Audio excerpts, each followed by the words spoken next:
የዓለም ህዝብ ቁጥር በግማሽ ሊቀንስ እንደሆነ ሳይንቲስቶች አሳውቀዋል። ይህም አሁን ካለበት ከ8.3 ቢሊዮን ህዝብ ወደ 4 ቢሊዮን ህዝብ ይኖራታል ማለት ነው ምድራችን። ይህም የሆነው በሚቀጥሉት 40 ዓመታቶች ውስጥ ነው። ይህንንም ወረስት ኬስ ሴናሪዮ ሊያስከስቱ ይችላሉ ብለው የገመሿቸውን ነገሮች አስቀምጧል።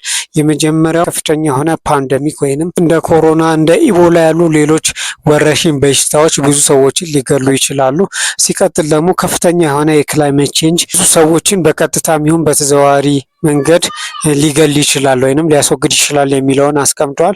በተጨማሪም ደግሞ ወደፊት ሊከሰቱ ከሚችሉ ጦርነቶች እና የዓለም አቀፍ ጦርነቶች ጋር ተያይዞ ሲቀጥልም ደግሞ ሪሶርስ ማነስ ወይንም ከግብዓቶች ማነስ ጋር ተያይዞ የዓለማችን የህዝብ ቁጥር ከ8.3 ቢሊዮን ወደ 4 ቢሊዮን ሊወርድ ይችላል የሚል ግምታቸውን አስቀምጧል። ይሄ ወርስት ኬስ ሴናሪዮ የምንለው ነው። ሊሆንም ላይሆንም ይችላል። በእነዚህ 40 ዓመታቶች ውስጥ ማለትም 2064 ባለው ውስጥ ተብሏል። በዛ ጊዜ ውስጥ ደግሞ ሌሎች ለውጦች ሊከሰቱ ይችላሉ። ማለትም ፖዘቲቭ የሆኑ ለውጦች ሊከሰቱ ይችላሉ። እነዚህ ፖዘቲቭ ለውጦች ደግሞ የህዝብ ቁጥሩን ሊጨምሩት ይችላሉ። ነገር ግን እነዚህ ፖዘቲቭ ለውጦች የማይኖሩ ከሆነና እንደዚህ ኔጌቲቭ ነገሮች የሚያጋጥሙ ከሆነ የዓለም ህዝብ ቁጥር ወደዚህኛው ዝቅ ሊል ይችላል ማለት ነው። እስቲ እናንተ የተሰማችሁን ኮመንት ላይ አሳውቁኝ። ሳይንሳዊ ነገር የሚመቻችሁ ከሆነ ላይክ፣ ፎሎ፣ ሼር ማድረግ እንዳይረሳ።